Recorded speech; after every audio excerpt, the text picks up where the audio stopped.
ওকে, তো ভৌত আলোক বিজ্ঞান চ্যাপ্টারটা মূলত তরঙ্গের উপর বেস করে, পুরাটাই বলতে গেলে তরঙ্গ। আম,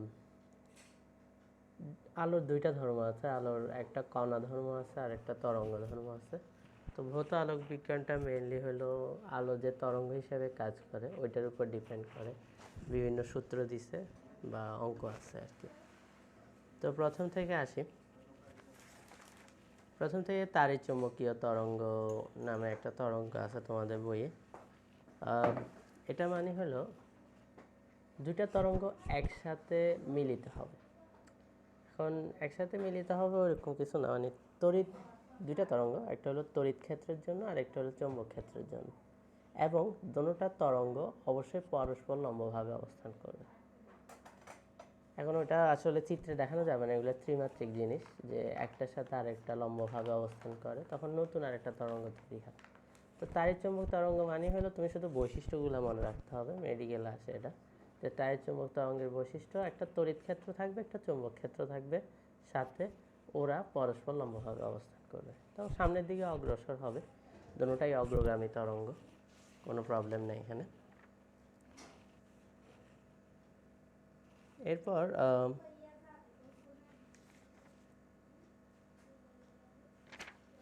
আচ্ছা, এখন দুইটা সূত্র আছে, আসলে এগুলো তেমন আসে না, মেডিকেল হয়তো বা সূত্র আসলে আসতে পারে।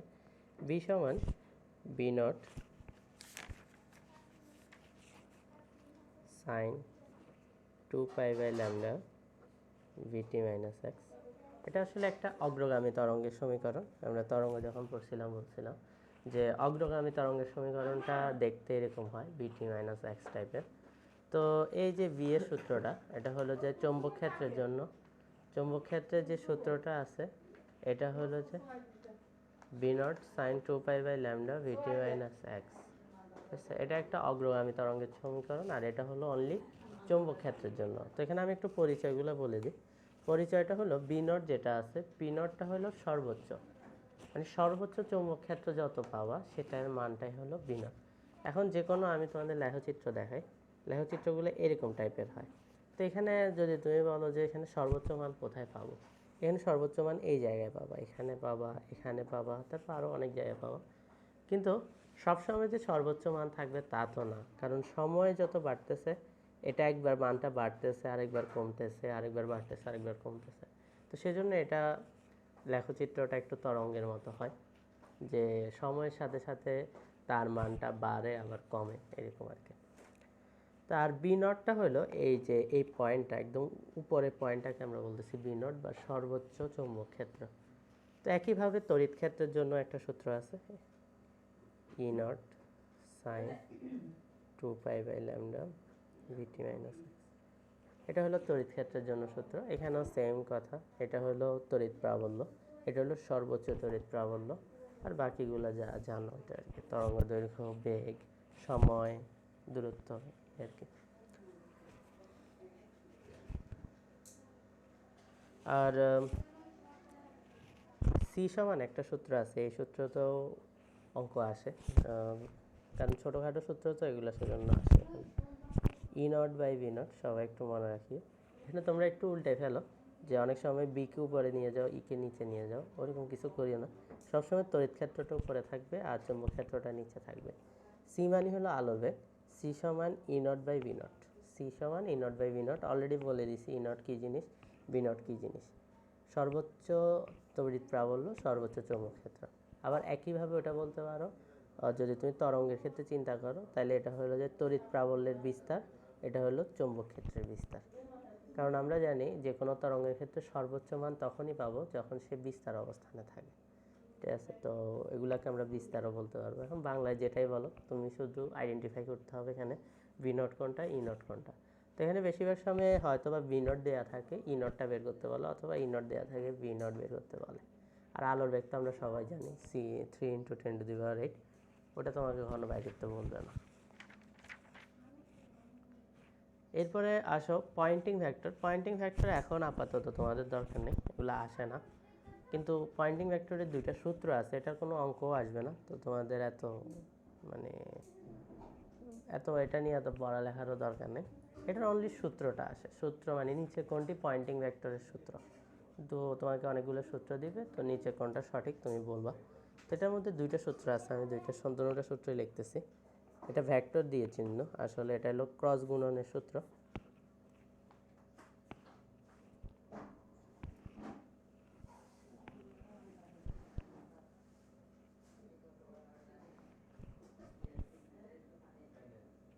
দুইটা সূত্র যেটাই হোক, তুমি ওই অনুসারে তোমাকে সঠিকটা বের করতে হবে, যে কোনো দুইটা। আর এটার একক হইলো, এককটা একটু মনে রাখতে হবে, এককটা হইলো ওয়াট মিটার ইনভার্স টু। এটার একক মানে পয়েন্টিং ভেক্টরের একক হলো watt metre inverse two, watt metre inverse two. আর বাকি তেমন কোনো কিছু লাগবে না, সূত্র দুইটা আর এই এককটা মনে রাখবে, আর কিছু লাগবে না। এরপর তাড়িৎ চৌম্বকীয় তরঙ্গের বৈশিষ্ট্য আছে, বৈশিষ্ট্যগুলো আসলে একটু তোমাদের পড়তে হবে, কি কি বৈশিষ্ট্য আছে। তো আমি একবার পরে বলতেছি। আচ্ছা হ্যাঁ, প্রথম বৈশিষ্ট্য বলছে তড়িৎ ক্ষেত্র এবং চৌম্বক ক্ষেত্রের পর্যায়বৃত্ত পরিবর্তনের ফলে উৎপন্ন হয়। এই জিনিসটা আমি বলছি যে তড়িৎ ক্ষেত্র আর চৌম্বক ক্ষেত্রের মাধ্যমে তৈরি হয়। আর তরঙ্গ সঞ্চালনের অভিমুখ, এটা একটা ইম্পর্ট্যান্ট ইনফরমেশন। তরঙ্গ সঞ্চালনের অভিমুখ মানে যে নতুন তরঙ্গটা তৈরি হবে, সেটা বাকি যে দুইটা তরঙ্গ আছে, আমি বলছিলাম যে চৌম্বক আর তড়িৎ এই দুইটা তরঙ্গ মিলে নতুন একটা তরঙ্গ তৈরি করে। তো ওই দুইটা তরঙ্গ যেখানে অবস্থিত তার উপর সবসময় সেটা লম্ব হবে। মানে জিনিসটা হলো, মনে করো চৌম্বক ক্ষেত্রটা এক্স অক্ষ বরাবর অবস্থিত বা এক্স অক্ষ বরাবর যাচ্ছে, যদি তড়িৎ ক্ষেত্রটা ওয়াই অক্ষ বরাবর যায়, তোমার যে তাড়িৎ চুম্বক তরঙ্গটা আসবে সেটা হবে জেড অক্ষ বরাবর। এগুলো কিন্তু নৈর্ব্যক্তিকে আসে, যে এরকম বলে দে যে তাইলে তার তাড়িৎ চুম্বক তরঙ্গটার দিক কোন দিকে হবে। তো মেন কথা হলো আমরা জানি তিনটা অক্ষই পরস্পরের উপর লম্ব। তুমি যদি বলো ওয়াই অক্ষ এক্স অক্ষের উপর লম্ব, আবার এক্স অক্ষ জেড অক্ষের উপর লম্ব, আবার জেড অক্ষ ওয়াই অক্ষের উপর লম্ব, মানে সবাই সবার উপর লম্ব, ঠিক আছে। তো এটাকে আমরা বলি ত্রিমাত্রিক স্থানাঙ্ক। তো দুইটা তরঙ্গ যে বরাবর যাবে, মনে করো দুইটা যদি এক্স আর ওয়াই অক্ষ বরাবর যায়, নতুন যে তরঙ্গটা তৈরি হবে সেটা হবে জেড অক্ষ বরাবর। তো অন্যভাবেও হইতে পারে অনেক কিছু। তো এটা হলো ইম্পর্টেন্ট বৈশিষ্ট্য, যে তাদের উপর সবসময় লম্ব হবে জিনিসটা। এরপরে তাড়িৎ চৌম্বকের জন্য কোনো মাধ্যমের প্রয়োজন হয় না, মানে জিরো মাধ্যমে সে যাইতে পারবে, শূন্য মাধ্যমে কোনো মাধ্যমে, এটা ইম্পর্টেন্ট আছে, মাধ্যমের প্রয়োজন হয় না। আর দূরত্বের সাথে বর্গের ব্যস্তানুপাতিক, এটা মনে রাখতে পারো। মানে তাড়িৎ চৌম্বকীয় বিকিরণ যেটা আছে, এটা দূরত্বের সাথে বর্গের ব্যস্তানুপাতিক, এটাকে আসলে ই দিয়ে প্রকাশ করতেছে ওরা, এটা ওরা এভাবে দেখাইছে যে দূরত্বের বর্গের ব্যস্তানুপাতিক। এটা মেডিকেল আসতে পারে, আর বাকি তেমন কিছু নাই, দরকারও নাই আর। দূরত্বের সাথে বর্গের ব্যস্তানুপাতিক, এটা মনে রাখবে। এরপর আসো তাড়িৎ চৌম্বকীয় বর্ণালী। বর্ণালী গুলো আসলে এখানে মুখস্থ করা ছাড়া কিছু নেই। বেতার তরঙ্গ, তারপরে মাইক্রোওয়েভ তরঙ্গ, অবলোহিত তরঙ্গ, এদের কোনটা কত ন্যানোমিটার পর্যন্ত বিস্তৃত, তারপরে কোনটায় কোথায় ইউজ করা হয়, এগুলো আসলে একটু জানতে হবে। এখন আমি বলবো যে কষ্ট করে প্রত্যেকটার জন্য একটু মনে রাখার চেষ্টা করিও। তরঙ্গ দৈর্ঘ্যের যে রেঞ্জটা আছে, তরঙ্গ দৈর্ঘ্যের রেঞ্জটা একটু মনে রাখিও, কারণ আসে এখন কাজে আমি বাদ দিয়ে দিতে বলবো এরকম না, এটা আসে। এখন একটু কষ্ট করে মনে রাখতে হবে, আর কিছু করার নেই, ঠিক আছে। এরপরে আর টপিকটা হলো তরঙ্গ মুখ। ওকে, তরঙ্গ মুখ জিনিসটা হলো, এটার কোনো অঙ্ক নাই, এমনি শুধু তরঙ্গ মুখ আর কি। তরঙ্গ মুখে, তো তরঙ্গ মুখ জিনিসটা হলো, আমি একটা তরঙ্গ আঁকতেছি, সবাই খেয়াল করো। তরঙ্গ, এইসব জিনিসের আসলে বৈশিষ্ট্যগুলো একটু মুখস্থ করা লাগে, বাট একটু বুঝে মুখস্থ করলে হয়তো মনে রাখা সোজা হয়, এতটুকুই আর কিছু না। কিন্তু এই যে তরঙ্গমুখ, এটারও বৈশিষ্ট্যগুলো তোমাকে বলবে যে, আর তরঙ্গমুখ নিয়ে যে নীতি দিছে বা যে বিজ্ঞানীটা নীতি দিছে, উনির নাম হলো হাইগেন্সের নীতি বলে এটা, তরঙ্গমুখের নীতি। তো উনি বলছে যে একটা তরঙ্গ থেকে অনেক ছোট ছোট তরঙ্গ তৈরি হয়, বা একটা তরঙ্গমুখ থেকে অনেক ছোট ছোট তরঙ্গমুখ তৈরি হয়। তো এটাকে বলা যায় একটা মুখ্য তরঙ্গমুখ থেকে, মানে একটা বড় তরঙ্গমুখ থেকে একটা ছোট ছোট গৌণ তরঙ্গমুখ, সেকেন্ডারি তরঙ্গমুখ তৈরি হয়। তো এটা এতটুকুই মনে রাখো, এটাই বৈশিষ্ট্য। এখন আপাতত অত কিছু চিত্র আঁকি দেখানোর পসিবলও না, আর আসবেও না, অত দরকারও না। তো তো আমরা তরঙ্গ মুখটা একটু জানি। তরঙ্গ মুখটা হলো, মনে করো তুমি সমদশা সম্পন্ন অনেকগুলা বিন্দু নিতে হবে। সমদশা সম্পন্ন মানে হলো একই দশায় আছে। যেরকম এই বিন্দুটা বা এই কণাটা যেখানে আছে, এই কণাটাও সেম দশায় আছে। আবার তুমি যদি এরপরে আরেকটাতে যাও, সেম দশায় থাকবে। তো এরকম যতগুলা বিন্দু নিবা, এখানে যদি আমি আরেকটু আগে দিই, এখানে এই কণাটাও সেম দশায় আছে, সেম সেম। এই যে দেখো, তুমি যদি এখান থেকে চিত্র থেকে অবস্থান দেখো, এটা এটা সেম দশা, এটা সেম দশা, এটা সেম দশা। আবার এদিক থেকে চিন্তা করলে এটা সেম দশা, এটা সেম দশা। আর তুমি যদি বলো যে আমি এটা ধরবো, হ্যাঁ ধরো, এটা সেম দশা, এটা সেম দশা, মানে এক তরঙ্গ পরপর যাবে আর কি, সেটা সেম দশা হবে। তো এরকম সেম দশা সম্পন্ন বা সমদশা সম্পন্ন অনেকগুলা বিন্দু নিলে এরকম কোটি কোটি বিন্দু আছে সম্ভবত। তো এই কোটি কোটি বিন্দুগুলাকে যদি একসাথে তুমি যদি এরকম করে ধরো, প্রত্যেকটাকে যদি বিন্দুগুলা যদি কি বলবো সংযোগ করো, সংযোগ করলে একটা তুমি তল পাবা। তো তলটা গোল আকৃতির হয়। আমার হয়তো এখানে দেখাইতে হয়তো বা দেখতেছে এটা সরল রেখার মতো দেখতেছে, বাট ওরা বলতেছে না, তলটা গোল আকৃতির একটা তল তৈরি হয় সবগুলো তরঙ্গমুখ যখন একসাথে যুক্ত করবা, বা সমদশা সম্পন্ন বিন্দু যখন একসাথে যুক্ত করবা, তখন একটা তল তৈরি হয়। ওই তলটাকে আমরা বলি তরঙ্গমুখ। তো এই যে এখানে এই এ থেকে বি যদি বলো, এ বিটা হইলো যায় এই তরঙ্গের জন্য তরঙ্গমুখ। ঠিক আছে, বাট এটা সরলরেখা হয় না। এটা বললাম যে অনেক বিন্দু থাকে, প্রায় 1 লাখ 2 লাখ বিন্দু থাকে। ওগুলো সবগুলো অ্যাডজাস্ট করলে হয়তো তুমি এটাকে একটা গোলাকৃতির মতো পাবা। ওরাই বলছে যে এটা গোলাকৃতির মতো হয়। তো তোমার তরঙ্গমুখটাও গোলাকৃতির মতো হবে। ঠিক আছে, ওকে। আমরা এবারে হাইগেন্সের নীতিতে, হাইগেন্সের নীতি অলরেডি বলছি। এবার আসো হাইগেন্সের নীতি দিয়ে কি কি প্রমাণ করা যায়। প্রমাণগুলো আসবে না, কখনোই আসবে না, এটা এটা ইন্টারও আসতো না প্রমাণটা। তো দুইটা জিনিস প্রমাণ করা যায় এখানে, দুইটা জিনিস। একটা হলো যায় আলোর প্রতিফলন, আর একটা হলো আলোর প্রতিসরণ। আলোর প্রতিফলন আর একটা হলো আলোর প্রতিসরণ, এই দুইটা জিনিস প্রমাণ করে হাইগেন্সের নীতি দিয়ে। এরপরে এখন আমাদের টপিক হলো আলোর ব্যতিচার। আলোর ব্যতিচার জিনিসটা একটু লাগবে। আলোর ব্যতিচারেরও বৈশিষ্ট্য আছে অনেক, এবং ওই বৈশিষ্ট্যগুলো মনে রাখতে হবে। এগুলো আসে ভার্সিটিতেও আসে, এগুলো ব্যতিচারের অনেকগুলো শর্ত আছে। আমি শর্তগুলো একটু বুঝাই দিই। ব্যতিচার হইতে হলে তোমাকে দুইটা তরঙ্গ নিতে হবে। তো দুইটা তরঙ্গ নিতে হবে, দুইটা তরঙ্গ একটা একটার উপর উপরিপাতিত হইতে হবে। দেখো আমি আবার বলি, দুইটা তরঙ্গ নিবা এবং একটা একটার উপর উপরিপাতিত হইতে হবে। এটা হলো দুইটা দুইটা বৈশিষ্ট্য অলরেডি বলে ফেলছি। আরেকটা বৈশিষ্ট্য হলো যে এদের একটা নির্দিষ্ট দশা পার্থক্য থাকবে। নির্দিষ্ট দশা পার্থক্য মানে হলো, মনে করো একটা তরঙ্গ এখান থেকে এটা শুরু হলো, তো এটার এই জায়গায় 0 থেকে শুরু হচ্ছে। আরেকটা তরঙ্গ দেখা যাচ্ছে যে এরকম করে শুরু হচ্ছে, সে শুরু হচ্ছে একদম 1 থেকে। তো এটার সাথে তুমি যদি এটার দশা পার্থক্য চিন্তা করো, এটা শুরু হচ্ছে 90 ডিগ্রি থেকে। আমরা জানি এটা হলো 0 ডিগ্রি, এটা 90, 180 ভাবে করে যায়। তাইলে এটা হলো যাই, যদি এটা 90 ডিগ্রি হয়, এটা হলো 0 ডিগ্রি। তাইলে এটা 90 ডিগ্রি থেকে স্টার্ট হচ্ছে, এটা 0 ডিগ্রি থেকে স্টার্ট হচ্ছে। তাহলে দুইটার মধ্যে দশা পার্থক্য কত? 90 মাইনাস 0। তাহলে দশা পার্থক্য হলো 90 ডিগ্রি। তো 90 ডিগ্রি মানে হলো π/2। সাধারণত এভাবে লাগে, π/তে লাগে, π/2। তো 90 ডিগ্রি দশা পার্থক্য থাকবে, আমি এটা বলতেছি না, এটা অন্য কিছু হইতে পারে। 60 ডিগ্রি হইতে পারে পার্থক্য, 30 ডিগ্রি হইতে পারে পার্থক্য, তবে থাকবে। কখনো থাকবে না যে এরকম, মাস্ট থাকবে। এটা একটা বৈশিষ্ট্য ব্যতিচারের, যে সবসময় একটা দশা পার্থক্য থাকবে অলওয়েজ। এটা π/3 হতে পারে, π/6 হতে পারে, যেটাই হোক এটা থাকবে। আর এটা ব্যতিচারের থার্ড শর্ত। আর লাস্টের শর্তটা হলো এদের যে উৎস থেকে তরঙ্গটা তৈরি হবে সেটা সুসংগত উৎস হতে হবে। এখন সুসংগত উৎস কী জিনিস? সুসংগত উৎসটা হলো যে এদের বিস্তার আর কম্পাঙ্ক প্রায় সমান হতে হবে। সুসংগত উৎস বলতে বোঝায় এদের বিস্তার আর কম্পাঙ্ক। বিস্তার মানে জানো এগুলো আর কি, যে এখানে কতটুকু উপরে উঠছে, এটা হলো বিস্তার। তো বিস্তার আর কম্পাঙ্ক এই দুটো জিনিস সমান হতে হবে। প্রায় সমান বলছে, একদম সমান না, প্রায় সমান হতে হবে। এটাকেই আমরা বলতেছি। এভাবে যদি তুমি দুটা তরঙ্গ মিশাও, তাহলে তোমরা একটা নতুন তরঙ্গ পাবা, বা নতুন একটা আলোকিত অংশ বা অন্ধকার অংশ সৃষ্টি হবে।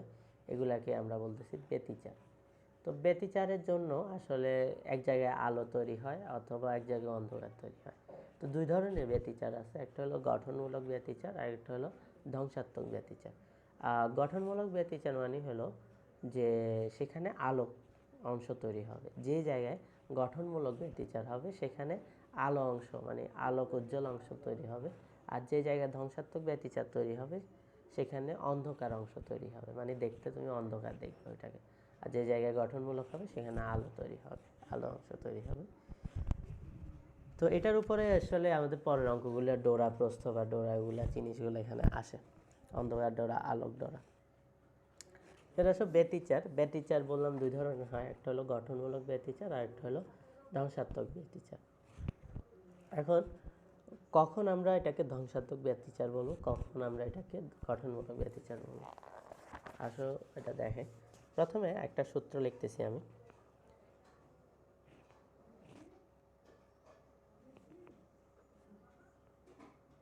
সিগমা দিয়ে লেখা সম্ভব আমি ঠিক 2π/λ ইন্টু ডেল এক্স। এখানে তোমরা পরিচয়টা জানো সবাই, দশা পার্থক্য সমান 2π/λ ইন্টু পথ পার্থক্য। দশা পার্থক্য সমান 2π/λ ইন্টু পথ পার্থক্য। এখন কখনো যদি আমাকে দশা পার্থক্য দেওয়া থাকে আমরা চাইলে পথ পার্থক্যটা বের করতে পারবো, বা ডেল এক্স দেওয়া থাকলে ডেল ডেল্টাটা বা এটাকে সিগমা দিয়েও লেখা অনেক সময়, ওইটা বের করতে পারবো, দশা পার্থক্যটা বের করতে পারবো, যেটা আছে সেটা আনসার। এখন এই সূত্রটা এই ব্যতিচারের অঙ্কের ক্ষেত্রে ইউজ হয়, ছোটোখাটো সূত্র এটা। এখন প্রশ্ন হলো আমাকে আমরা কেমনে বুঝবো যে এটা গঠনমূলক ব্যতিচার না ধ্বংসাত্মক ব্যতিচার। গঠনমূলক ব্যতিচার যদি হয় তাইলে ওখানে তোমার পথ পার্থক্যটা হবে মানে ডেল এক্সের মানটা হবে n ইন্টু λ/2, তবে এই n এর মানটা হবে জোড় সংখ্যা। গঠনমূলক ব্যতিচার হলে সূত্র n ইন্টু λ/2। আসলে সব দোনোটার জন্যই সেম, ধ্বংসাত্মকের জন্য সেম। ডেল এক্স সমান সূত্র হলো n ইন্টু λ/2, তবে শর্ত হলো যে n হইতে হবে বিজোড়। তো ধ্বংসাত্মক আর গঠনমূলক হলো যে আলোকিত অংশ তৈরি হবে। তো আলোকিত অংশের জন্য তোমার n এর মানটা হইতে হবে জোড় সংখ্যা, আর যদি ধ্বংসাত্মক বলে ধ্বংসাত্মকের জন্য n এর মানটা হতে হবে বিজোড় সংখ্যা। ঠিক আছে, তো n এর মান বিজোড় সংখ্যা মানে হলো যে তোমার যদি সম্পর্কটা এরকম আসে 5 ইন্টু λ/2, মনে করো ডেল এক্স সমান হিসাব করছো, হিসাব করার পরে দেখলা যে 5 ইন্টু λ/2 আসছে। তো 5 ইন্টু λ/2 দেখি বোঝা যাচ্ছে বিজোড় সংখ্যা, তাহলে আমরা বলতে পারি এটা হলো ধ্বংসাত্মক ব্যতিচার। আর গঠনমূলকের ক্ষেত্রে হয়তো 4 ইন্টু λ/2 বা 8 ইন্টু λ/2 আসবে, তো এটাকে আমরা বলবো অবশ্যই গঠনমূলক ব্যতিচার। এবার এটা ছোটোখাটো অঙ্ক আসে, এগুলো তো মোটামুটি থিওরি গেল। ছোটোখাটো অঙ্ক হলো তোমাকে মনে করো আমি এমনি নর্মালি দেখাচ্ছি, তোমাকে মনে করলো বড় বলছে যে ল্যামডার মান হলো 1000 অ্যামস্ট্রং, ল্যামডার মান হলো 1000 অ্যামস্ট্রং, আর ডেল এক্সের মানটা দিয়ে দিছে, সাপোজ দিয়ে দিছে ডেল এক্সের মানটা দিছে হলো 3000 অ্যামস্ট্রং। ওকে, এখন দেখো, এখন এই দুটো ইনফরমেশন তোমাকে প্রশ্নে দিয়ে দিছে। প্রশ্নে জানতে চাইছে যে এটা কি গঠনমূলক হয়েছে না ধ্বংসাত্মক হয়েছে। একটা দিয়ে দিচ্ছে λ/2 আর একটা দিচ্ছে ডেল এক্স। তো আমরা আসলে গঠনমূলক ব্যতিচার এটা জানার জন্য আমার আসলে ডেল এক্সের মানটা লাগে, তো ওরা ডেল এক্সের মান দিয়ে দিচ্ছে। কখনো যদি ডেল এক্সের মানটা না দিয়ে দেয় তুমি এই সূত্রে বসায় ডেল এক্সের মানটা বের করতে পারবা চাইলে, তোমাকে যদি দশা পার্থক্য দেয়। এখন ডেল এক্সের মান যদি দেয়, এখন আমি যদি এটা ল্যামডা ধরি, λ/2 সমান আসবে 500 অ্যাংস্ট্রম। এরপরে কাজটা দেখো ভালো করে দেখো, ডেল এক্স সমান তোমরা এখানে λ/2 মান যত আসবে সেটা এই মানটাকে এই ছোট মানটা দিয়ে ভাগ দিবা। এই মানটাকে 3000কে যদি 500 দিয়ে ভাগ দাও তাহলে আসবে হলো 6। তো 6 ইন্টু 500 লিখতে পারি আমি, এই 3000টাকে ভাঙলে এভাবে লিখতে পারি 6 ইন্টু 500। এটা কিন্তু আমি আকাশ থেকে আনি নাই, আমি 500টাকে 3000কে 500টা দিয়ে ভাগ দিচ্ছি, তো 6 আসছে, তো আমি জিনিসটাকে 6 ইন্টু 500 লিখছি। এবার লিখলাম 6 ইন্টু এই 500 জায়গায় আমরা চাইলে লিখতে পারি λ/2। এখন তোমরাই বলো এটা কোন ধরনের ব্যতিচার হবে, ধ্বংসাত্মক ব্যতিচার না গঠনমূলক ব্যতিচার।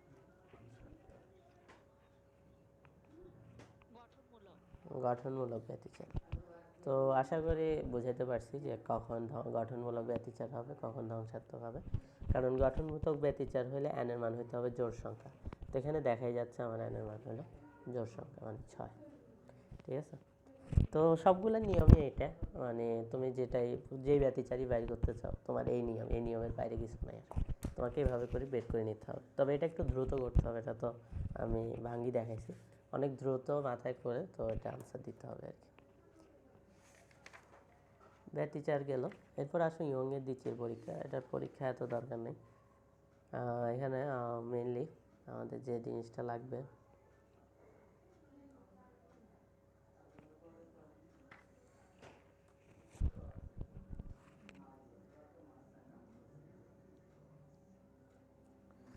ইয়ংয়ের দ্বিতীয় পরীক্ষার যে জিনিসটা বা যে টপিকটা আমাদের এখন লাগবে, যেটা বলবো ইয়ংয়ের দ্বিতীয় পরীক্ষার জন্য, এখানে আসলে এমনি আমি সামান্য বলি যে এখানে দুইটা ছিদ্র করে, এখানে একটা পর্দা রাখে, এই পাশ থেকে আলো ফালায়, এদিক থেকে আলো যায়। তো এই ছিদ্র দিয়ে যাওয়ার সময় এখানে কিছু ডোরার মতো তৈরি হয়, মানে অন্ধকার আলো অন্ধকার আলো অন্ধকার আলো এরকম তৈরি হয় পর্দার মধ্যে। তো এটাই আসলে আমরা বলতেছি যে ইয়ংয়ের দ্বিচির পরীক্ষা। তো ইয়ংয়ের দ্বিচির পরীক্ষায় এখানে সবসময় ডোরা তৈরি হচ্ছে। ডোরা প্রস্থ মানে হলো যে উজ্জ্বল ডোরা অন্ধকার ডোরা এরকম তৈরি হতে থাকে পর্দার মধ্যে। এখন প্রশ্নে বলে যে ডোরা প্রস্থের মান বের করো, অথবা ডোরা ব্যবধান বের করো, অথবা একটা অন্ধকার আর একটা উজ্জ্বলের মাঝখানের দূরত্বটা বের করো, এরকম কিছু প্রশ্ন করে। তো আসো ইয়ংয়ের দুইটা সূত্র, মেইনলি তিনটা সূত্র। তো তিনটা সূত্র আমি লিখতেছি। একটা হলো x সমান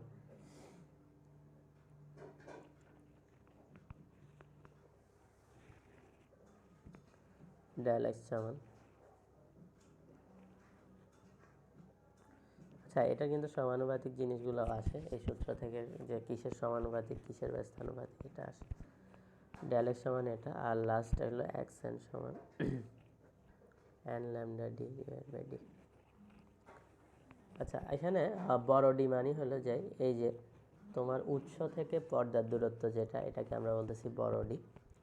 আর ছোট ডিটা হলো যে এই যে দুইটা চির আছে, মানে দুইটা ছিদ্র যে করলাম, এই দুইটা ছিদ্রের মাঝখানে একটা দূরত্ব আছে, এটার মান অনেক ছোট হয়, এখানে হয়তো দেখতে বড় দেখা যাচ্ছে, এটাকে আমরা বলতেছি ডি বা মধ্যবর্তী দূরত্ব আর কি। দুইটা ছিদ্রের মধ্যবর্তী দূরত্বকে আমরা ডি বলি, আর পর্দার দূরত্বটাকে আমরা বড় ডি বলি। এবার আসো এখানে এক্স এর পরিচয়টা লিখে রাখো। এক্স এর পরিচয় হলো ডোরা প্রস্থ, ডেল এক্স এর পরিচয়টা হলো ডোরা ব্যবধান, আর এটা হলো যে এক্স এর মানে হলো এনতম উজ্জ্বল ডোরার দূরত্ব, এনতম উজ্জ্বল ডোরার দূরত্ব। এটা ডোরা প্রস্থ, এটা ডোরা ব্যবধান, এটা হলো এনতম উজ্জ্বল ডোরার দূরত্ব। আমাদের এগুলো অঙ্ক করতে প্রবলেম নেই। অঙ্ক তখনই প্রবলেম হয়ে যায় যে আমরা কোন সূত্রটা বসাবো কখন। তো এনতমটা মোটামুটি সোজা, এটা তোমাকে বলেই দিবে যে পঞ্চম উজ্জ্বল ডোরার দূরত্ব নির্ণয় কর, তখন এই সূত্রটা দিয়ে দিবা, অঙ্ক হয়ে যাবে। পঞ্চম বা দশম উজ্জ্বল ডোরার দূরত্ব তৈরি বা বের কর, সেক্ষেত্রে এই সূত্রটা দিবা, বের হয়ে যাবে, কোনো প্রবলেম নেই। এখন প্রবলেম হলো ডেল এক্স কখন ইউজ করবো, এক্স কখন ইউজ করবো, এটা বলি দেয় না। মানে যদি বলে যে ডাইরেক্ট ডোরা প্রস্থ নির্ণয় করো, তখন এক্স ইউজ করবো। যদি বলে যে ডোরা ব্যবধান নির্ণয় করো, তখন ডেল এক্স ইউজ করবো। বাট অনেক সময় এগুলো বলে না। তো অনেক সময় বলে কি যে দুটো উজ্জ্বল ডোরার মধ্যে দূরত্ব নির্ণয় করে, বা দুইটা অন্ধকার ডোরার মধ্যে দূরত্ব নির্ণয় করে। তো আমি একটু ডোরাগুলো দেখাই যে কীভাবে তৈরি হয়। এটা অনেকগুলো ডোরা দিচ্ছি আমি এখানে, ঠিক আছে। তো জিনিসগুলো এভাবে তৈরি হয়, একটা উজ্জ্বল তৈরি হলে আরেকটা অন্ধকার তৈরি হয়, আরেকটা উজ্জ্বল হলে আরেকটা অন্ধকার, আরেকটা উজ্জ্বল হলে আরেকটা অন্ধকার, এভাবে করে তৈরি হয়। এখন আমি তোমাদেরকে আগে বলি যে এখানে এক্স কোনটা আর ডেল এক্স কোনটা। এক্স মানে হলো যে শুধু একটা ডোরার দূরত্বটাকে বা একটা ডোরার দৈর্ঘ্যটাকে আমরা বলি এক্স, বাট যদি দুইটা ডোরা হয় একসাথে, তখন ওইটাকে আমরা বলি ডেল এক্স। এক্স এর মানটা ছোট হয়, কারণ এক্স এর মানে আমাদের 2 দিয়ে ভাগ করা আছে দেখো। তো এক্স এর মানটা ছোট। এক্স মানে হলো যে শুধু একটা ডোরার দৈর্ঘ্য, একটা ডোরা। আর ডেল এক্স মানে হলো দুইটা ডোরার দৈর্ঘ্য। ঠিক আছে? তো আমরা ডেল এক্সের সূত্রটা তখন ইউজ করব যখন দুইটার জন্য বলবে, আর এক্সের সূত্রটা তখন ইউজ করব যখন একটার জন্য বলবে। কারণ প্রশ্ন হলো কখন একটার জন্য বলতেছে, কখন দুইটা, এটা কেমনে বুঝবো? তোমাকে প্রশ্ন বললো যে দুইটা উজ্জ্বল ডোরার মধ্যবর্তী দূরত্ব নির্ণয় করা, দুটি উজ্জ্বল ডোরার মধ্যবর্তী দূরত্ব নির্ণয় করা। তো দুটি উজ্জ্বল ডোরা মানে এটা, তুমি এটা উজ্জ্বল ডোরাটা ধরো, এটার উজ্জ্বল ডোরাটা ধরো, এই দুইটা উজ্জ্বল ডোরা, এই দুইটা উজ্জ্বল ডোরার মধ্যবর্তী দূরত্ব এখান থেকে এতটুকু, মানে একদম মাঝখান থেকে হিসাব করে বলে যে কেন্দ্রের মধ্যবর্তী দূরত্ব, দুটি উজ্জ্বল ডোরার কেন্দ্রের মধ্যবর্তী দূরত্ব। তো এখান থেকে এতটুকু। এখন আমাকে বলতে পারবা এখানে কতটুকু দূরত্ব কাভার করছে, এক্স দূরত্ব নাকি ডেল এক্স দূরত্ব?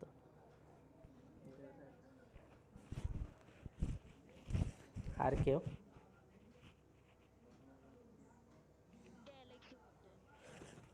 হ্যাঁ, এখানে আসলে ডেল এক্স দূরত্বই কাভার করছে, কারণ হলো দেখো ডেল এক্স মানে হলো দুইটা ডোরা, এক্স মানে হলো একটা ডোরা। তো এখানে মাঝখানে একটা ডোরা আছে, বাকি আবার বাইরের থেকেও আরও একটা ডোরা আসতেছে। তো বলতে পারি যে এই দূরত্বটা হলো ডেল এক্স ডোরা। তাইলে তোমাকে যদি বলে দুটি উজ্জ্বল ডোরা পাশাপাশি দুটি উজ্জ্বল ডোরার দূরত্ব নির্ণয় করো, তখন তুমি সূত্র দিবে ডেল এক্সের সূত্রটা, এটা। ঠিক আছে? এটাই হলো, এটার জন্য বোঝা লাগে যে এখানে কি ডেল এক্স দিব না এক্স দিব।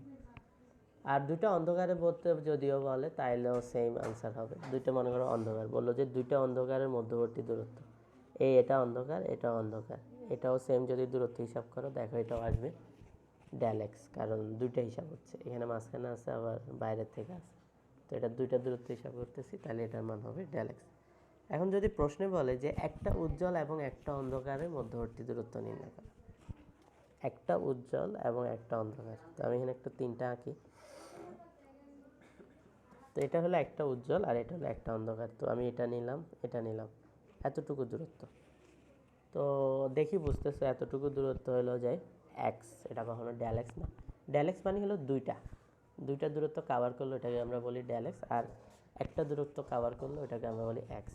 তাহলে অবশ্যই যখন বলবে একটা উজ্জ্বল এবং একটা অনুজ্জ্বল ডোরার মধ্যবর্তী দূরত্ব নির্ণয় করো, তাইলে আনসার হবে এক্স। এক্স মানে হলো এই সূত্র। তো এই সূত্র দিবা, আনসার চলে আসবে তোমাদের। ঠিক আছে? তো এই মোটামুটি ইয়ংয়ের দ্বিতীয় পরীক্ষার সূত্র। আরেকটা সূত্র আছে, চাইলেও দিতে পারো, ট্যান থিটার সমান, মাঝে মধ্যে আসে, মানে কোণ বের করতে বলে যে কত ডিগ্রি কোণে আছে, এটা এই সূত্রটা। এখানে এক্স মানে হলো এই এক্স, এখানে এক্স মানে হলো এটা হইতে পারে, এক্স মানে এটা হইতে পারে, আবার এক্স মানে এটা হইতে পারে, যে এখন যে সময় যেটা দরকার বা প্রশ্নে যেটা বলতেছে ওইটা। বেশিরভাগ সময় এখানে এক্সটা এটা হয়, এক্স এনটা হয়, এটা এখান থেকে মানটা বের করে এখানে বসাবো, ডি দিয়ে ভাগ দিবা, চলে আসবে কোনটা। ঠিক আছে? এটাই হলো যে আমাদের ইয়ংয়ের দ্বিতীয় পরীক্ষা। এখন ইয়ংয়ের দ্বিতীয় পরীক্ষায় তোমাকে যদি কখনো পথ পার্থক্য বের করতে বলে, ডেল এক্সের মান, সরি এটা ডেল এক্স মান না দিয়ে আমি, কারণ ডেল এক্স অলরেডি একটা জিনিস দিছি, পথ পার্থক্য যদি কখনো বের করতে বলে, তাইলে সূত্রটা হবে, আগের সূত্রের সাথে মিল নাই সেজন্য দিতে হচ্ছে, দাঁড়াও আমি দেখি।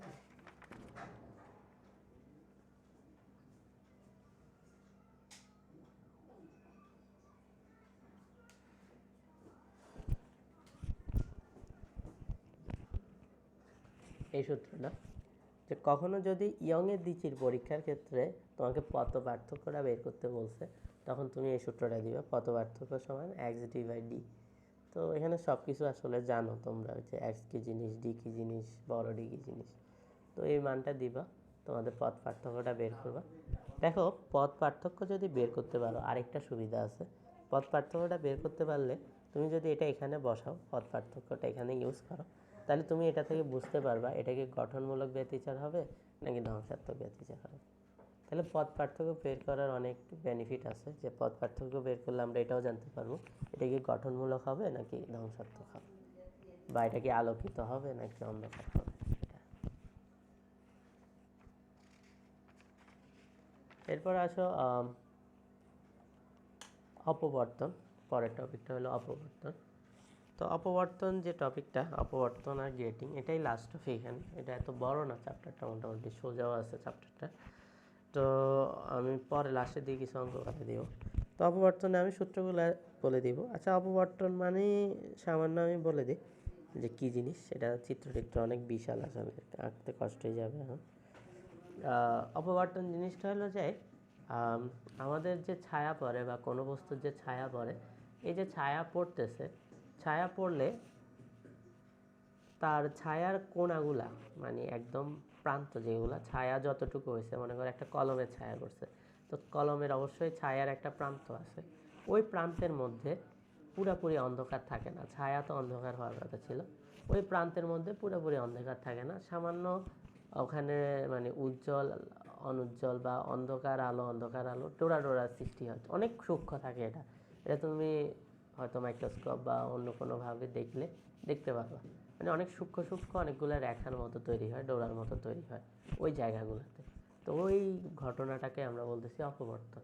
অপবর্তন মানে হলো তোমার কোনো কিছু ছায়া পড়ার ক্ষেত্রে তার ধার বা কোনার কিনার আগে এসে যাওয়ার সময় আলোটা যে বেঁকে যাচ্ছে গা, ওই বেঁকে যাওয়ার ঘটনাটাকে বলে অপবর্তন। সংজ্ঞা মাঝে মধ্যে আসে, মানে সংজ্ঞা দিয়ে নৈর্ব্যক্তিক আসে মাঝে মধ্যে, মানে আলো যে বেঁকে যাচ্ছে, বেঁকে যাওয়ার ঘটনাটাকে বলে অপবর্তন। তো এখানে অপবর্তনের ক্ষেত্রে ওই যে ব্যতিচারগুলো তৈরি হয় গঠনমূলক, তারপর ধ্বংসাত্মক। তো ধ্বংসাত্মক আর গঠনমূলক ব্যতিচার তৈরি হইলে নর্মাল বিষয়, সেখানে অবশ্যই তুমি ডোরা পাবা বা উজ্জ্বল বিন্দু পাবা, অনুজ্জ্বল বিন্দু পাবা। তো এখানে উজ্জ্বল বিন্দুগুলার নাম বলে বা নাম দেয় ওরা।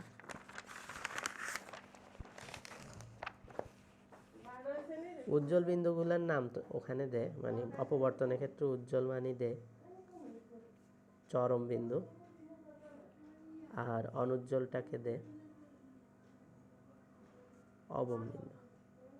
অনুজ্জ্বল হলো অবম বলে, আর উজ্জ্বল হলে চরম বলে।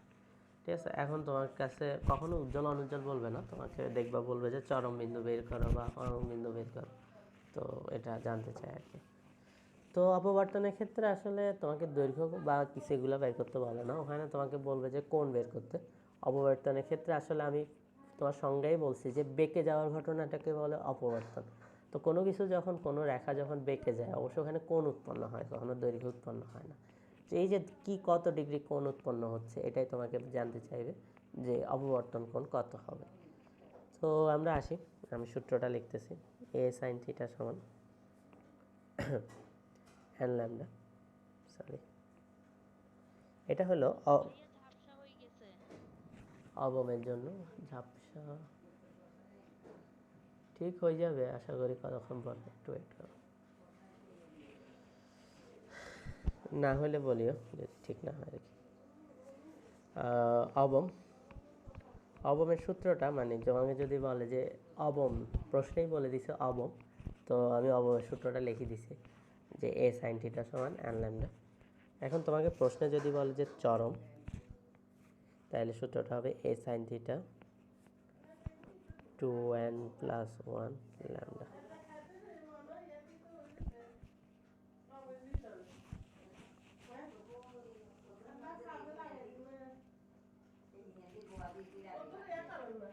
অবম, অবম হলো এ সাইন থিটা সমান n ল্যামডা, আর চরমের সূত্রটা হলো এ সাইন থিটা সমান 2n + 1 λ/2। সবই সেম, অনেকটুকুই সেম আছে। আচ্ছা আসি এখানে অবমের সূত্র আর চরমের সূত্র কেন দিছি ওটা তো জানো। এখন এখানে পরিচয়গুলো ইম্পর্টেন্ট। এখানে পরিচয়টা কি, ল্যামডা মানে তরঙ্গ দৈর্ঘ্য, এটাতে কোনো সমস্যা নেই। আর থিটা যেটা দেখতেছো, থিটা মানে হলো অপবর্তন কোণ, থিটা মানে হলো অপবর্তন কোণ। আর এ এ এ কি জিনিস একটু জানো, এটা কি জিনিস? এটা হলো চিরের প্রস্থ বলে এটাকে, চিরের প্রস্থ। ঠিক আছে, ওই যে এর আগে আমরা একটা ছোট ডি পড়ছিলাম, ছোট ডিটা মানে হলো দুইটা ছিদ্রের মধ্যবর্তী দূরত্ব, এগুলো মিক্স করিও না, এগুলো নৈর্ব্যক্তিকেও আসে। ওই ছোট ডি মানে হলো দুইটা ছিদ্রের মধ্যবর্তী দূরত্ব, আর এ মানে হলো চিরের প্রস্থ। মানে ওই যে ছোট ছিদ্রটা আছে, ওই ছিদ্রটার প্রস্থটা কতটুকু, মনে করে এরকম একটা ছোট ছিদ্র বানাইলা, এই ছিদ্রটার প্রস্থ কতটুকু, এটা হলো এ। ঠিক আছে, তো অপবর্তনের ক্ষেত্রে অবশ্যই একটা চির বানানো হয়, ঠিক আছে, একক চিরের অপবর্তন বলে। তো সেজন্য এখানে একটা চিরি বানানো হয়। তো একটা চিরি দেয়া থাকবে তোমাকে, বা একটা ছিদ্র, চির মানে ছিদ্র, এই ছিদ্রটার প্রস্থ দেয়া থাকবে, বা অনেক সময় বেরো করতে বলে প্রস্থ। আর এখানে ছোট এন মানি হলো, ছোট এন মানি হলো কতক্ষণ আমি বললাম যে কততম জন্য বের করতে যাচ্ছ, কততম চরম, তুমি পঞ্চম, দশম, না নবম, না আরও বেশি, এটা বের করতে যাচ্ছ।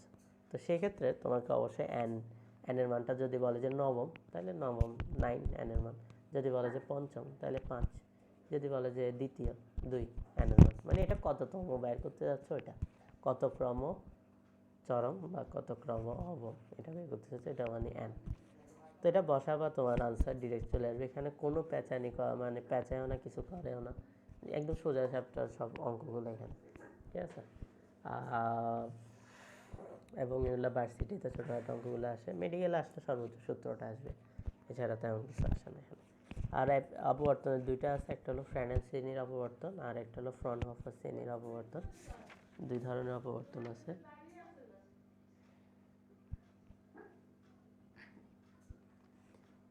আমরা যেটা করি এটা মেনলি হলো ফ্রনহোফার শ্রেণীর অপবর্তন বা সূত্রগুলো, যেটা এটা ফ্রনহোফার।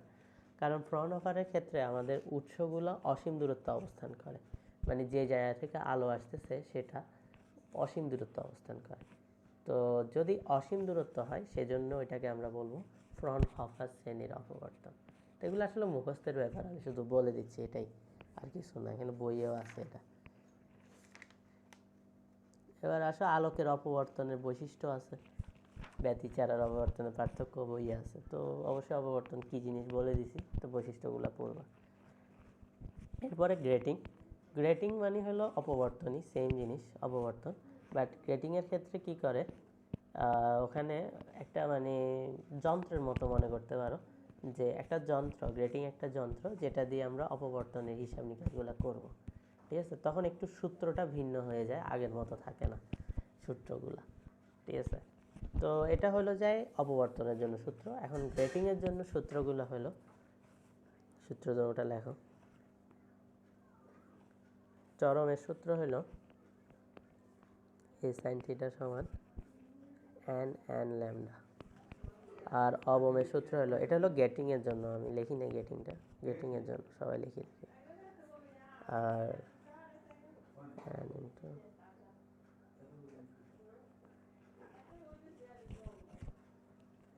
এ সাইন থিটা সমান এন এন ল্যামডা, আরেকটা হলো এ সাইন থিটা সমান এন 2n + 1 ল্যামডা বাই 2।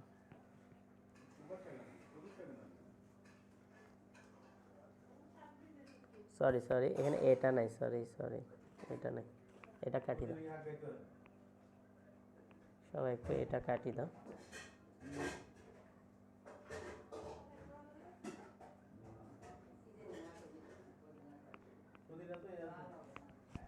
ওকে, তো এটা হলো চরম, আর এটা অবমের সূত্র, এখানে নাই, এখানে সব কিছুই আগের মতো জিনিস, মানে সব, শুধু এখানে অ্যানটা একটু ইম্পর্টেন্ট, বড় অ্যানটা, ছোট অ্যান জানি আমরা, বড় অ্যানটা কি জিনিস জানি না।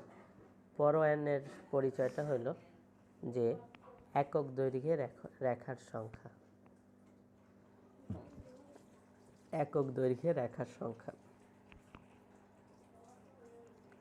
আর এটার একক হলো মিটার ইনভার্স 1। একক দৈর্ঘ্যের রেখার সংখ্যা, তোমাকে যদি বলে যে প্রতি সেন্টিমিটারে 6000টা রেখা আছে, তাহলে তোমার অ্যানের মান হবে 6000 সেন্টিমিটার ইনভার্স 1। বা বললো যে প্রতি মিটার দৈর্ঘ্যে 10,000টা রেখা আছে, তাহলে বলবা যে 10,000 মিটার ইনভার্স 1। বা বলতেছে যে প্রতি মিলিমিটারে 1000টা রেখা আছে, মানে হলো 1000 মিলিমিটার ইনভার্স 1। তবে অঙ্ক করার ক্ষেত্রে অবশ্যই তোমার যে মিটার হোক, সেন্টিমিটার হোক, মিলিমিটার হোক, যাই থাকুক, ওটাকে অবশ্যই তোমাকে মিটার ইনভার্স 1-এ কনভার্ট করে নিতে হবে। মিটার ইনভার্স 1-এ কনভার্ট করে নিবা, তারপরে যেটা বসাইতে হবে।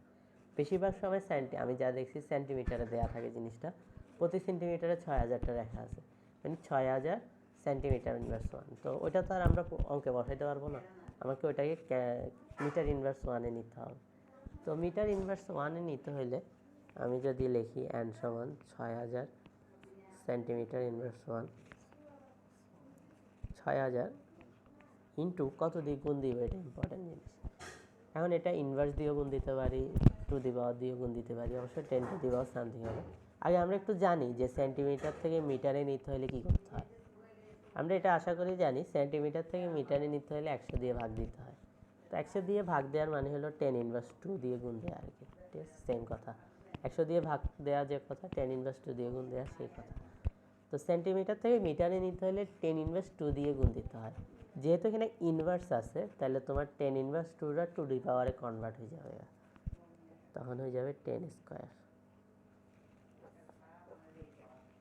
অনেকে কী করে, সেন্টিমিটার মিটারের জন্য আলাদা করে এটা মনে রাখে যে এটাতে স্কোয়ার করতে হবে, এটা একটু ব্যতিক্রম, এরকম কিছু না আসলে। এটা হলো যে তুমি সেন্টিমিটার থেকে মিটারে কিভাবে নিতে হবে এটা যদি জানো, ওইটার উল্টাটা করলে তুমি এখানে পাই যাবে। সেন্টিমিটার থেকে মিটারে নিতে হলে 10 ইনভার্স 2 দিয়ে গুণ দিতে হইতো, কিন্তু এখন আমরা ইনভার্স নিয়ে আমার কাজ করতেছি, তাহলে অবশ্যই ওইটাও ইনভার্স হয়ে যাবে, 10 স্কোয়ার দিয়ে গুণ দিতে হবে, ঠিক আছে। তো যেটা আসবে সেটা মান বসাই দিবে। তো এটা একটু বেশি আসে, যে কনভার্টটা একটু বেশি আছে সেন্টিমিটার। এটা দেখো এমনি নর্মাল কনভার্টও আসতে পারে, ঠিক আছে, মানে নির্বর্তী এর ক্ষেত্রে নর্মাল কনভার্ট মেডিকেলও আসতে পারে।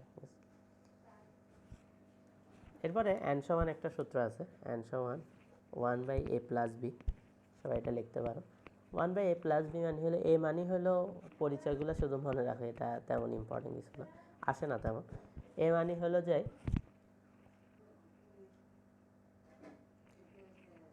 চিরের প্রস্থ বা ছিদ্রের প্রস্থ, এ মানে হলো চিরের প্রস্থ, আর বি মানে হলো রেখার প্রস্থ। এ মানে চিরের প্রস্থ, বি মানে রেখার প্রস্থ, ঠিক আছে, এই দুটো। মাঝে মধ্যে এটাও বের করতে বলতে পারে। এই মোটামুটি গ্রেডিং। গ্রেডিংও একটা অপবর্তন, এখানেও সব কিছু। হ্যাঁ, অপবর্তনের ক্ষেত্রে একটা অঙ্ক আসে যে কৌণিক দূরত্ব নিয়ে। কৌণিক দূরত্ব কখনো যদি অপবর্তনের ক্ষেত্রে দুইটা জিনিস জানতে চায় বেশিরভাগ, অপবর্তন কোণ জানতে চায়, অনেক সময় কৌণিক দূরত্ব জানতে চায়। কখনো যদি অপবর্তন কোণ জানতে চায়, তো তোমরা থিটা বের করলেই তো অঙ্ক হয়ে যাচ্ছে, শেষ। বাট যখন তোমার কাছে জানতে চাইবে যে কৌণিক দূরত্ব বের করো, কৌণিক দূরত্ব বের করতে হলে তুমি থিটার মানই বের করবা, বাট যেটাই মান বের হবে সেটাকে 2 দিয়ে গুণ দিয়ে দিবা। মনে করো তোমার থিটার মান বের হলো 3 ডিগ্রি, তাহলে তোমার কৌণিক দূরত্ব হবে 6 ডিগ্রি। বা তোমার থিটার মান বের হলো 12 ডিগ্রি, তাহলে তোমার কৌণিক দূরত্ব হবে 24 ডিগ্রি। মেন কথা হলো কৌণিক দূরত্ব সূত্রটা হলো 2 থিটা। এখন এটা কেন হয়েছে এটা আপাতত এখন আর এত দরকার নেই, কারণ এটার জন্য তোমাকে অপবর্তন কীভাবে আসছে ওইটা জানতে হবে, ঠিক আছে। তো কৌণিক দূরত্ব যখন বলবে অবশ্যই তখন 2 থিটা বা 2টা দিয়ে গুণ দিবা, 2 দিয়ে গুণ দিবা, এটা দিলে হয়ে যাবে কৌণিক দূরত্ব। আর বাকি তোমাকে আরেকটা প্রশ্ন বলতে পারে যে সর্বোচ্চ কততম পর্যন্ত দেখতে পারবা, সর্বোচ্চ কততম পর্যন্ত দেখতে পারবা, কত ক্রম দেখতে পারবা সর্বোচ্চ। তো যখন বলবে সর্বোচ্চ কত ক্রম, তখন থিটার মান 90 ডিগ্রি ধরবা। যখন বলবে যে সর্বোচ্চ কত ক্রম পর্যন্ত দেখতে পারবা, তখন থিটার মানটা 90 ধরবা। তো 90 ধরলে আমি মনে করে এই সূত্রটা দিয়ে দেখাচ্ছি, এ সাইন থিটা সমান n ল্যামডা। তো কত ক্রম মানে হলো তোমার কাছে ছোট n এর মানটা জানতে চাইছে, সর্বোচ্চ কত ক্রম, ছোট n মানে কত ক্রম। তো n এর মান বের করব, তো a এর মান তো জানি না, জানি সাপোজ, আর সাইন 90 এর মান 90, সাইন 90 এর মান 1 n ল্যামডা। তো তোমার সূত্রটা দাঁড়াবে n সমান a বাই ল্যামডা। মেডিকেলে কখনো এখান থেকে অঙ্ক আসে না, মেডিকেলে সর্বোচ্চ তোমার বৈশিষ্ট্যগুলো আসে, সর্বোচ্চ এতটুকু, আর কিছু না। আর হয়তো সর্বোচ্চ বেশি কঠিন করলে একটু সূত্রটা আসতে পারে, কখন কোন সূত্র ইউজ করবে। এছাড়া বাকি তুমি এটা করতে পারো, রিডিং করলে আর কি। ও হ্যাঁ, আরেকটা জিনিস হলো যে কিছু উদাহরণ দেওয়া আছে যে কোথায় অপবর্তন হয়, কোথায় বা ইয়ংয়ের দ্বিতীয় পরীক্ষার বাস্তবিক প্রয়োগ কোথায় হয়, এগুলো হয়তো ডাইজেস্টে পাওয়া, বা সমবর্তন কোথায় হয়, এগুলো আসতে পারে। হ্যাঁ, তো সমবর্তনের সূত্র এমনি আছে ছোটোখাটো, ওটা লাগবে না, ওটা অমিট করে চলে যাও, এটা তোমাদের সিলেবাসে নাই সমবর্তনের সূত্রটা। আর সমবর্তন টপিকটা সামান্য পড়বা। আর এটার মেনলি সমবর্তন কোন কোন যৌগগুলো, সরি কোন জিনিস দিয়ে করা হয়, ওই জিনিসটা একটু মনে রাখতে হবে, ওই উদাহরণগুলো মনে রাখতে হবে। এই এতটুকুই সমবর্তন, আর তেমন আর কিছু বলা লাগবে না, আর কিছুই আসে না সমবর্তন থেকে, ঠিক আছে। আর মোটামুটি এই চ্যাপ্টার শেষ। এখন আমি 2-3টা অঙ্ক করাবো, বেশি না। তো প্রথমে যেহেতু এখন আমরা এই টপিকেই আছি, এটারই একটা অঙ্ক করাই। তো সবাই একটু ক্যালকুলেটর নিয়ে করিও, কারণ এগুলো তো আমি যেই অঙ্কগুলো দিচ্ছি এগুলো তো সবগুলাই ইনভার্সাল অঙ্ক এবং বড় সড়ো এই হিসাব নিকাশ। তো আমি শুধু ক্যালকুলেটর দিয়ে তোমার অঙ্কটা করে বলি এতটুকুই। তো সবাই একটু লেখো।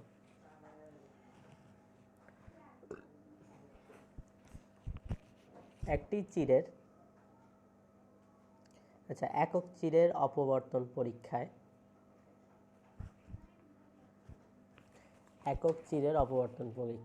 একটু বলে দিই, এই নিচের দুইটা সূত্র গ্রেটিং এর জন্য, উপরের দুইটা সূত্র একক চিরের অপবর্তনের জন্য। তো অবশ্যই একটু খেয়াল রাখিও। একক চিরের অপবর্তন পরীক্ষায় 5600 অ্যাংস্ট্রম তরঙ্গ দৈর্ঘ্যের আলো ব্যবহার করা হলো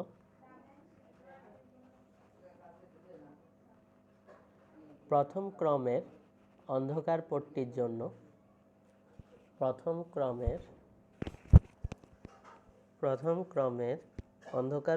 জন্য অপবর্তন কোণ নির্ণয় করো।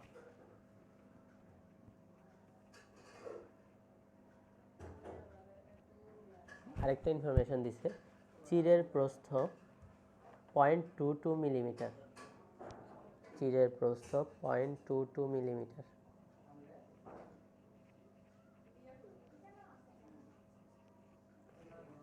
দেখি একটু সবাই করো দেখি।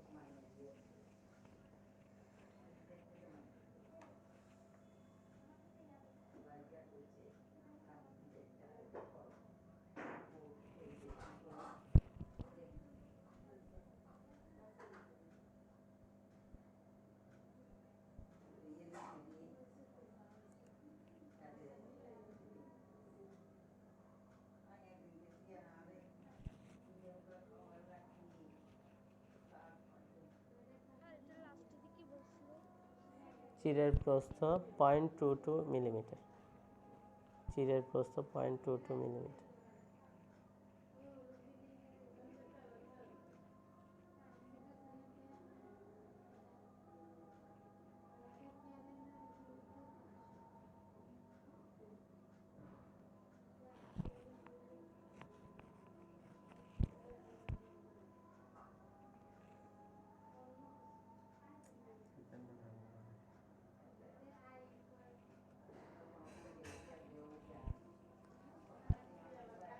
থিটার মান তো বাইর করতে পারছি।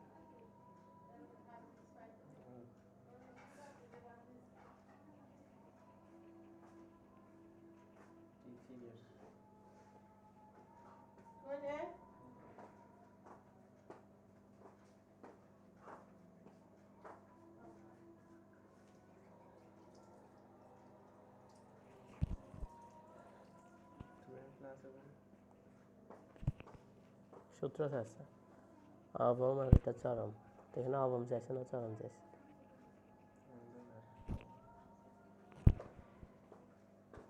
হ্যাঁ হয়েছে,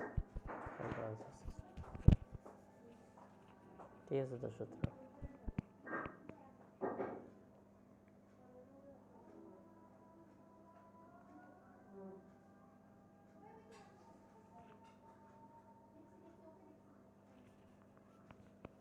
আর কেউ বাইর করো নাই?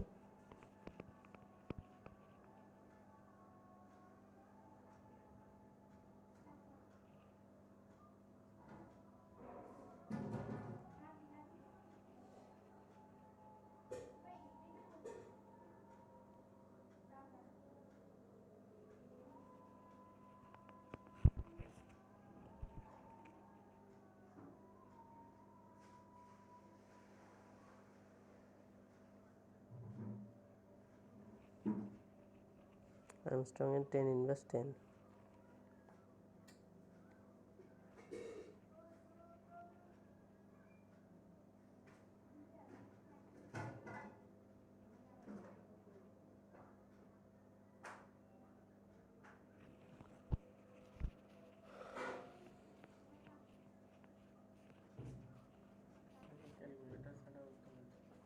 ক্যালকুলেটর লাগে।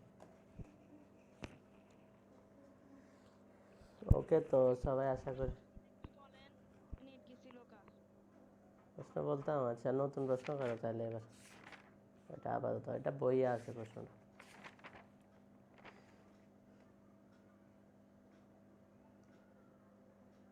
ওকে, এবার একটা ইয়ং এ দিচ্ছি, পরীক্ষা নিয়ে একটা দিচ্ছি, সবাই করো দেখি। 0.4 মিলিমিটার ব্যবধান বিশিষ্ট 0.4 মিলিমিটার ব্যবধান বিশিষ্ট দুটি চির হতে 1 মিটার দূরত্বে অবস্থিত 1 মিটার দূরত্বে অবস্থিত পর্দার উপর ব্যতিচার তৈরি হলো।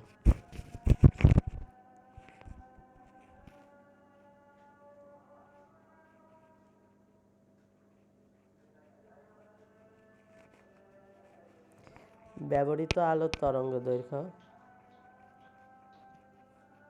5000 অ্যাংস্ট্রম। ব্যবহৃত আলোর তরঙ্গ দৈর্ঘ্য 5000 অ্যাংস্ট্রম।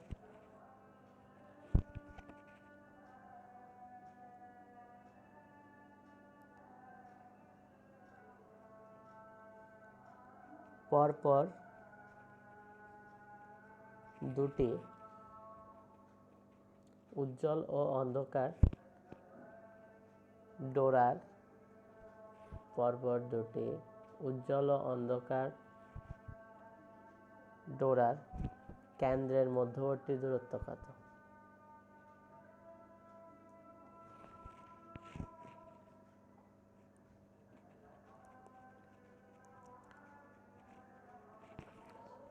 তো এখানে ইম্পর্টেন্ট কাজ হলো যে এখানে তুমি কি ব্যতিচার তৈরি হলো, ব্যতিচার তৈরি হলো।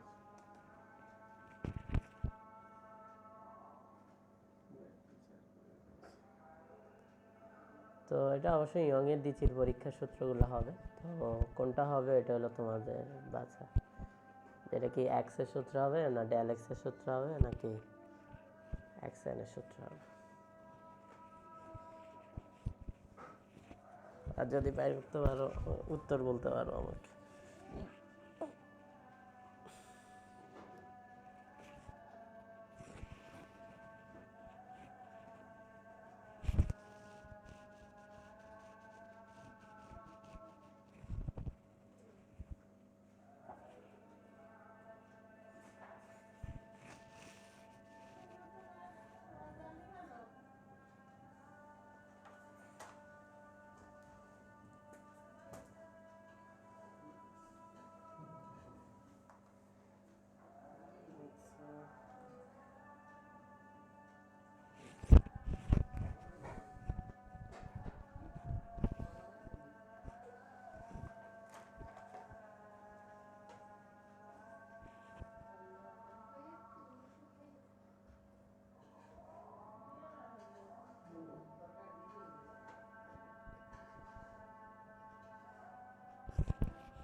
আচ্ছা, এটাকে এখানে এতটুকু, হ্যাঁ হ্যাঁ হয়েছে, মিটার এত মিটার। আচ্ছা, এখানে সবাই একটু বলো দেখি, না এক্স এর সূত্র হবে না ডেল এক্স এর সূত্র হবে, কোনটা? না, এখানে এক্স এর সূত্র হবে। দেখো, এটা হলো উজ্জ্বল, এটা হলো অন্ধকার। তো একটা উজ্জ্বল এখানে এই দূরত্বটা, এটা এক্স না? ঠিক আছে, উজ্জ্বল আর অন্ধকার মানে উজ্জ্বল অন্ধকার একসাথে যদি বলে তাইলে অবশ্যই এখানে এক্স এর সূত্র হবে। আর যদি বলে যে দুইটা উজ্জ্বল অথবা দুইটা অন্ধকার এভাবে বলে তাইলে তখন হবে ডেল এক্স এর সূত্র, কারণ তখন দুইটা হিসাব করা হয়। তো এখানে এক্স এর সূত্র দিলে মিলে যাওয়ার কথা, এক্স সমান ল্যামডা ডি বাই 2d। সব মান দেয়াই আছে, তুমি বসাইলে আসি যাবে। ঠিক আছে, তো এটাই আর কি। এই মোটামুটি দুইটা টপিক থেকে দুইটা অঙ্ক বানাইলাম। মেটনি তিনটা টপিক, আরেকটা আছে গ্রেটিং, ওখান থেকে আছে কিছু অঙ্ক। আর ব্যতিচার ছোটোখাটো অঙ্কগুলো তো দেখছি, দেখাইছি। তো এই মোটামুটি অঙ্ক, তুমি এগুলো যদি ভার্সিটি তো প্র্যাকটিস করো এগুলোই পাবা। মেডিকেলও তো আসে না এখান থেকে অঙ্ক। ঠিক আছে, ইঞ্জিনিয়ারিংও সেম অঙ্কই আসে। মানে বাইরের থেকে তেমন অঙ্ক আসে না, সোজা অঙ্ক আসে মোটামুটি। তো এটাই মোটামুটি চ্যাপ্টার